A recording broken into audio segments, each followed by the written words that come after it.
आप आजाद हैं, आजाद रहें। आप लोग इस मुल्क पाकिस्तान में अपनी अपनी इबादत गाहों, मस्जिदों या मंदिरों में जाने के लिए A subcontinent larger than the whole of Europe becomes two self-governing dominions within the British. 13 अगस्त 1947 ये ऑल इंडिया रेडियो लाहौर है। आप हमारे अगले ऐलान का इंतजार कीजिए। 14 अगस्त 1947 ये रेडियो पाकिस्तान लाहौर है। आपको पाकिस्तान मुबारक। 1906 के अंदर जब मुस्लिम लीग बनी तो 2-4 साल तक ये मुस्लिम लीग की जमात कोई पॉपुलर जमात थी नहीं। इवन के पूरे मुल्क के मुसलमान भी नहीं जानते थे कि भाई कोई सेपरेट मुस्लिम लीग के नाम से एक जमात है जो कि सिर्फ मुस्लिम्स की बात करती है। लेकिन कांग्रेस को ये बात समझ में आ रही थी कि भाई जिन लोगों को पता चल रहा है वो काफ़ी सारे लोग मुस्लिम लीग की तरफ जा रहे हैं, और उनको ये लग रहा था कि अगर मुस्लिम्स बहुत ज़्यादा लोग मुस्लिम लीग की तरफ चले गए तो कांग्रेस कमज़ोर हो जाएगी, लिहाजा मुस्लिम लीग को भी अपने साथ मिलाओ। इनकी बात सुनते एक्चुअली इनको चाहिए क्या है, इनको अपने साथ मिलाओ ताकि हम वीक ना हो। अच्छा, मुस्लिम लीग ने आते ही 1-2 सालों के बाद अपना एक नैरेटिव बिल्ड किया कि भाई हमको सेपरेट इलेक्टोरेट सिस्टम चाहिए। अब ये सेपरेट इलेक्टोरेट सिस्टम है क्या? हमने किताबों में पढ़ा है, माशरती इल्म में, पाकिस्तानी स्टडीज़ के अंदर, भाई जुदा गाना इंतखाबात, उस टाइम पे तो कोई बात समझ में आई नहीं, लेकिन अभी ये बात स्टडी करने के बाद ये समझ में आती है। ये सिस्टम इस तरह का था कि मुस्लिम लीग ये कहती थी कि भाई जिन जिन एरियाज़ के अंदर जिन जिन कास्ट की पॉपुलैरिटी ज़्यादा है या उनकी आबादी ज़्यादा है, वहाँ पर उनका अपना एक अलग से रिप्रेजेंटेटिव नाफिज किया जाए। मिसाल के तौर पर अगर मुसलमानों की आबादी पंजाब में है या बंगाल के अंदर है, तो वहाँ पर एक मुस्लिम कैंडिडेट ही वहाँ पर खड़ा हो कंपटीशन के अंदर, भले से वो कांग्रेस की तरफ से खड़ा हो, भले से वो मुस्लिम या किसी की तरफ से खड़ा हो, यानी कि वो बंदा मुसलमान होना चाहिए, किसी भी पार्टी का हो। और ये सेपरेट सिस्टम सिर्फ मुस्लिम्स के लिए नहीं, ये अगर जहाँ पर हिंदुओं की आबादी है, जहाँ पर हिंदू कम्युनिटी ज़्यादा रहती है, वहाँ पर उनका रिप्रेजेंटेटिव खड़ा हो, वहाँ पर मुस्लिम कोई खड़ा नहीं होगा। जहाँ पर सिख की आबादी ज़्यादा है, वहाँ पर सिख का रिप्रेजेंटेटिव खड़ा हो, वहाँ पर मुस्लिम हिंदू दोनों में से कोई भी खड़ा नहीं होगा। इससे क्या होगा कि जो भी जीतेगा, किसी भी पार्टी का बंदा जीतेगा, लेकिन होगा वो उनकी कम्युनिटी का रिप्रेजेंटेटिव, तो वो अपनी कम्युनिटी के लिए कुछ ना कुछ करेगा।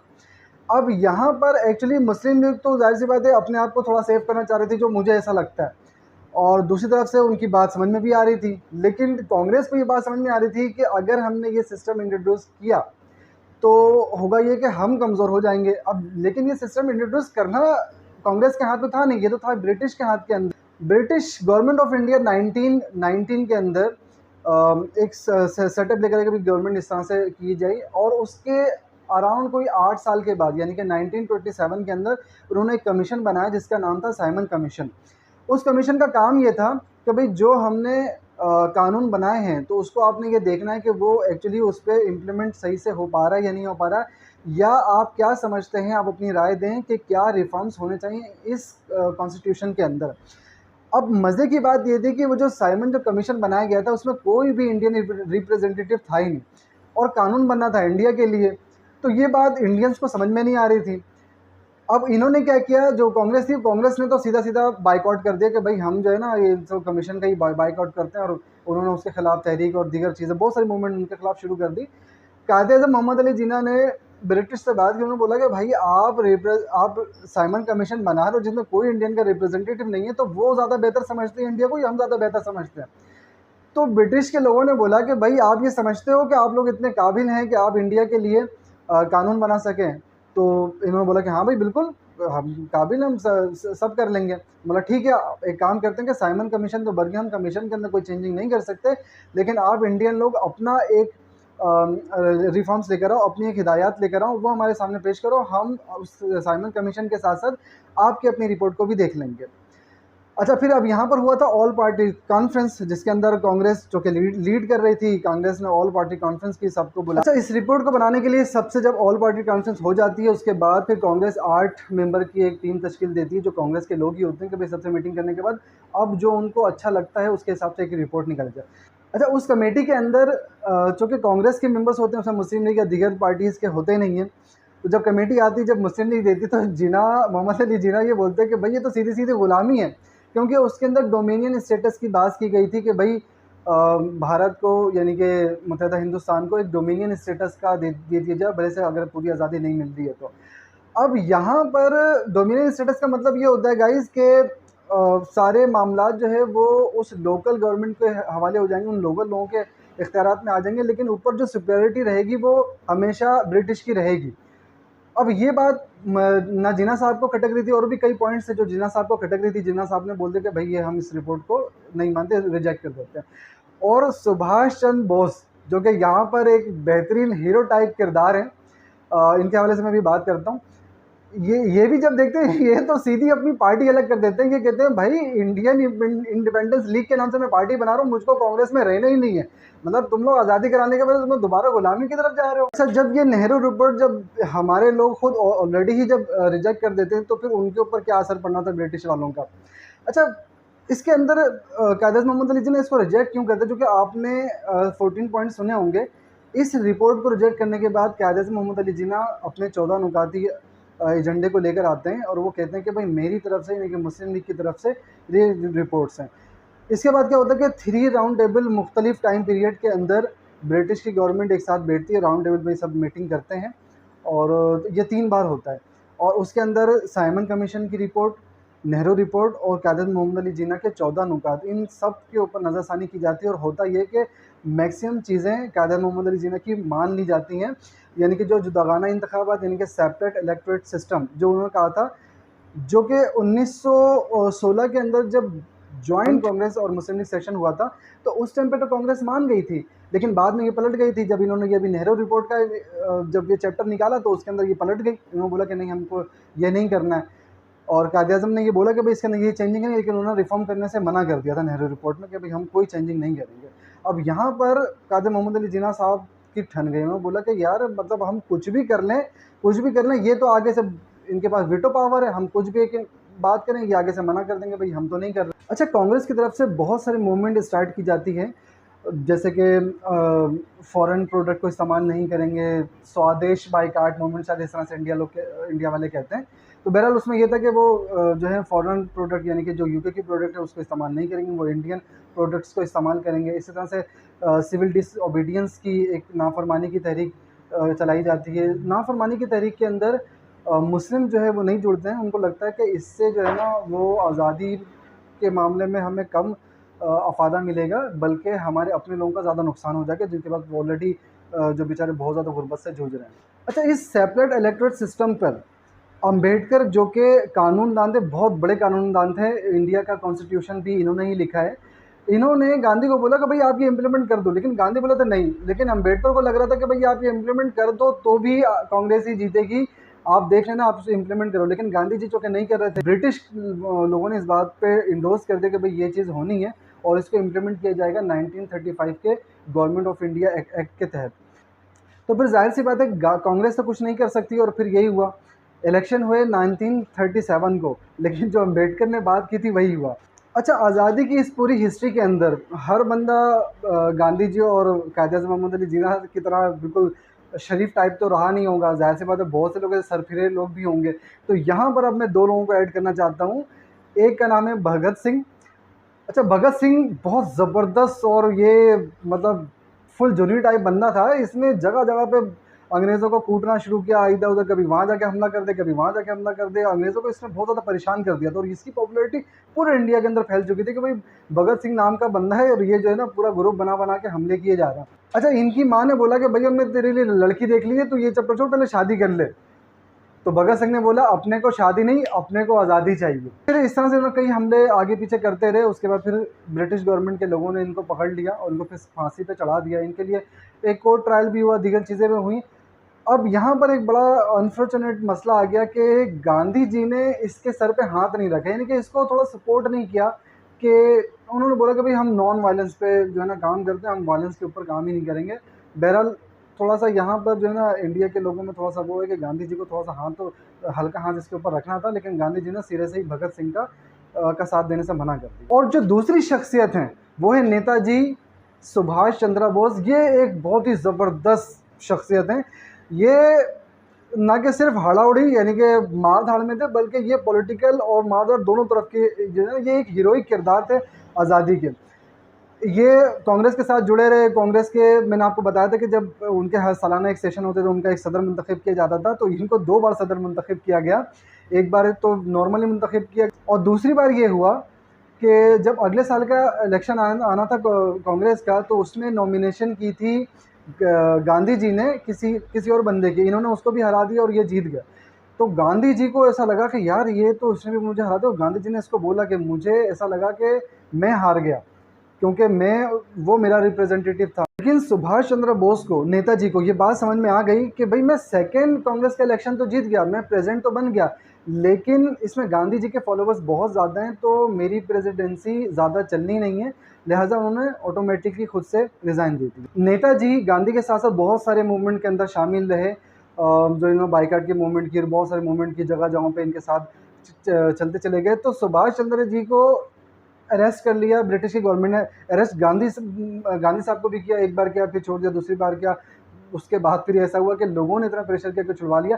बहरहाल सुभाष चंद्र बोस को इन्होंने कैद किया, बहुत ज़्यादा जो है ना ये अलील हो गया और बहुत ज़्यादा मामला इनके हो गए। तो इनको क्या किया कि इनको इनके घर के अंदर ही सब जेल करार देकर इनके घर के अंदर ही शिफ्ट कर दिया कि इनकी हालत बहुत ज़्यादा ख़राब थी। तो नेताजी ने काफ़ी अरसे तक के तो वेट किया किसी तरह से निकला जाए, लेकिन वो निकल नहीं पाया। उसके बाद इन्होंने वहाँ पर से एस्केप मारा।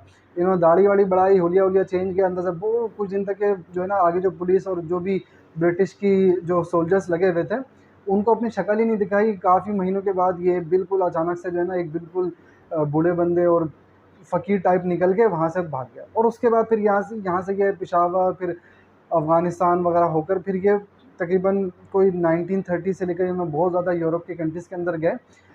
यूरोपियन कंट्रीज़ के अंदर गए तो ये चूँकि कांग्रेस के साथ जुड़े हुए थे, लेकिन जब नेहरू रिपोर्ट आई, जैसा कि मैं आपको बताया कि नेहरू रिपोर्ट आई, उसमें जो है डोमिनियन स्टेटस की बात की, तो सुभाष चंद्र बोस की सही से हट गई। उन्होंने बोला कि यार ये तो सीधी गुलामी। उन्होंने बोला कि मुझे कांग्रेस के साथ रहना ही नहीं है। उन्होंने अपनी इंडियन इंडिपेंडेंस लीग के नाम से अपनी एक तहरीक शुरू कर दी, अपनी एक पार्टी बना ली और उसी पार्टी को वो लीड करते रहे। उसके बाद 1939 के अंदर वर्ल्ड वॉर 2 शुरू हो चुकी थी। नेताजी चूँकि अब जो है ना ये देख रहे थे कि यार जो है ना ब्रिटिश गवर्नमेंट जो है वो वर्ल्ड वॉर 2 के अंदर लगी हुई है, वो उसके अंदर फंसी हुई है। और आपको पता है कि वर्ल्ड वॉर 2 के अंदर ये जापान, जर्मनी, कई लोग जो है वो मिलके एक साइड पे थे और दूसरे लोग जो है ब्रिटिश, अमेरिका खैर बाद में जुड़ा था, ब्रिटिश लोग, फ्रांस और दीगर बहुत सारी जो है ना लोग वो एक साइड पे थे। यहाँ पर मसला ये था कि इम्प्लीमेंट उस फार्मूले को करना था कि भाई दुश्मन का दुश्मन दोस्त होता है। अब जर्मनी चूँकि यूके को मार रहा था और ये लोग यूके के अगेंस्ट में ही लड़ रहे थे, यानी कि सुभाष चंद्र बोस यानी कि पूरी जो इंडिया की कौम थी वो यूके ब्रिटिश की गवर्नमेंट के अगेंस्ट में लड़ रही थी। तो ये गए जर्मनी से मदद मांगने के लिए। उन्होंने बोला कि भाई हम भी आज़ादी चाहते हैं और आप जो है हमारी मदद करें। अब जर्मनी जो है ना इनकी मदद करने को तैयार हो गई, लेकिन फिर क्या हुआ कि सुभाष चंद्र बोस को इस तरह से लगा कि यार ये जो है ना कुछ डबल माइंडेड गेम खेल रहा हिटलर। और वहाँ पर खैर इनकी बात कुछ प्रॉपर्ली टाइप बनी नहीं, लेकिन ये जब वहाँ से इन्होंने जर्मनी से मीटिंग की थी, जर्मनी ने बहुत सारे इंडियन सोल्जर्स को कैप्चर किया हुआ था, क्योंकि इंडियन सोल्जर्स सिर्फ इंडिया में नहीं, अफ्रीका और दीगर वहाँ पर भी थे और ये लोग यूके वहाँ से भी लड़ रहा था, यानी कि बरतानिया वहाँ से भी लड़ रहा था। तो बहुत सारे इंडियन सोल्जर जो है वो कैदी बने हुए थे। नेताजी ने उन कैदियों को वहाँ से छुड़ा दिया और उन्हीं को अपनी आर्मी में शामिल कर लिया कि भाई हम जो है ना जब यहाँ इधर से निकलेंगे तो फिर इंडिया में जाके ये हमारे लोग हैं और ये हमारी फ़ौज होगी। बहरहाल जर्मनी से उनकी बात बनी नहीं, हिटलर साहब से उनकी बात बनी नहीं। तो उन्होंने बोला कि भाई आप एक काम करो कि आप जो है वो मुझे एक सबमरीन करा दो, मुझे यहाँ से निकलना है जापान की तरफ। तो जापान भी उस टाइम पे जर्मनी के साथ मिल के लड़ रहा था। तो नेताजी ने वहाँ पर सबमरीन किया और वहाँ पर से जापान की तरफ चले गए। तो जापान की तरफ चले गए तो जापान के अंदर भी बहुत सारे इंडियन सोल्जर्स मौजूद थे जो कि कैदी बने हुए थे। और जापान को भी उन्होंने जापान की गवर्नमेंट को भी यही रखा कि भाई हम आपके साथ मिलना चाहते हैं और हम इनके साथ जो है ना यूके के अगेंस्ट के अंदर है। तो हुआ ये कि जैसे कि उन्होंने इनकी बात को मान लिया, इससे पहले भी एक बिहार का एक बंदा था, उसने भी इस चीज़ को इम्प्लीमेंट किया था, लेकिन बाद में जो है कुछ बात उनसे बनी नहीं थी। लेकिन जब ये नेताजी गए तो नेताजी की चूँकि पॉपुलैरिटी इतनी ज़्यादा थी कि जापान की गवर्नमेंट फ़ौरन कन्विंस हो गई और सारे इनके लोगों को छोड़ दिया। और इवन के इनके लोगों को छोड़ा ही नहीं, पैसा भी दिया, असला भी दिया और इनको पूरी सपोर्ट की। फिर ये सिंगापुर में वहाँ पर इन लोगों के रिहाइश का बंदोबस्त किया। अच्छा, इस पूरे साजो सामान, पैसा, लोग और असला सबके साथ जो है ना सुभाष चंद्र बोस की पूरी टीम तैयार हो गई थी। इन्होंने अपना एक झंडा जारी कर लिया और इन्होंने नारा लगा दिया कि भाई हम जो है ना आज़ाद हो गए, और इन्होंने अपने एक नोट जारी कर दिया सब कुछ, और ये रह रहे थे सिंगापुर में। अब इतना सब कुछ जारी कर लिया, लेकिन रह तो रहते आप सिंगापुर के अंदर, इनको लैंड तो चाहिए ही चाहिए। इसलिए इन्होंने जापान की मदद से निकोबार और अंडमान आइलैंड पर हमला कर दिया और वहाँ पर से ब्रिटिश को मार भगाया और वहाँ पर कब्जा करके अपना झंडा गाड़ दिया और आज़ादी का नारा लगा दिया। इस तरफ नेताजी भी अपनी बिल्कुल ऊंचाइयों को छू रहे होते हैं, बिल्कुल एक ज़बरदस्त पूरे मुल्क के अंदर एक करंट आया हुआ होता है। उधर से वर्ल्ड वार 2 भी बहुत अपने उरूज पे चल रही होती है। जर्मनी जो है कभी इंग्लैंड को मार रहा है, कभी पोलैंड पे इन्वेजन कर रहा है, कभी रशिया के ऊपर भी जाके हमला कर रहा है। अच्छा, नेताजी और जर्मनी के अंदर जो बात नहीं बनी वो इस बात पे भी थी कि ये रशियन को इन्वेट करने का प्रोग्राम कर रहे थे, यानी कि रशिया पे हमला करने का प्रोग्राम बना रहे थे। और रशिया हमेशा से ही भारत के सपोर्ट में रहा है, तो नेताजी इस मामले पे नहीं पड़ना चाहते थे। नेताजी उससे हेल्प नहीं लेना चाहते थे कि अगर ये इस पे करेगा तो उससे हमारे ताल्लुकात ख़राब हो जाएंगे। इसके अलावा नेताजी ने उसको इस बात पे कन्विंस करने की भी कोशिश की, भाई आप रशिया पे हमला नहीं करो, लेकिन वो तो हिटलर था, उसको नेताजी की क्या बात माननी थी। बहरहाल उसने उस पर भी हमला कर दिया। गाइस, वर्ल्ड वार 2 इतनी घमसान की जंग थी कि आप ये समझें कि 400 जहाज़ इंग्लैंड पे जाते थे, उनके लंदन में, रोटरडम में जाके हमला करते थे। सुबह एक डोज देते थे, शाम को एक डोज देते थे। इनके 400 जहाज़ जा रहे हैं, सुबह के टाइम पे हमला कर रहे हैं, फिर 400 जहाज़ आ रहे हैं, वो शाम के टाइम पे हमला कर रहे हैं। आप समझ सकते हैं कि फिर कितनी ख़तरनाक तबाही हो सकती है। और आप सोचें कि लंदन पे जाके हमला करना, मतलब क्या कोई सोच भी सकता है कि आधी दुनिया के अंदर एक गवर्नमेंट हुकूमत कर रही है, एक मुल्क आधी दुनिया के अंदर हुकूमत कर रहा है, और उसको एक मुल्क जाके उसकी कंट्री के मेन शहर के अंदर उसको मार कर आ रहा है। तो हिटलर ने तो तबाही मचा के रखी थी। लेकिन हुआ ये कि इसी दौरान उनकी मौत की खबर आ जाती है, जिससे ना कि सिर्फ वर्ल्ड वार 2 ठंडी पड़ जाती है, बल्कि नेताजी भी ठंडे पड़ जाते हैं कि भाई अब तो कुछ नहीं हो सकता। साथ तो जापान भी ठंडा पड़ जाता है कि यार ये क्या, अमेरिका पीछे से भी हमला करता है, उनका एटम बम वगैरह मारता है, तो वो भी ज़रा ठंडे पड़ जाते हैं। लेकिन पॉलिटिकली मामला जो कि यूनाइटेड इंडिया के अंदर चल रहा था, वो अपनी तरह से कॉन्स्टिट्यूट चलता रहता है।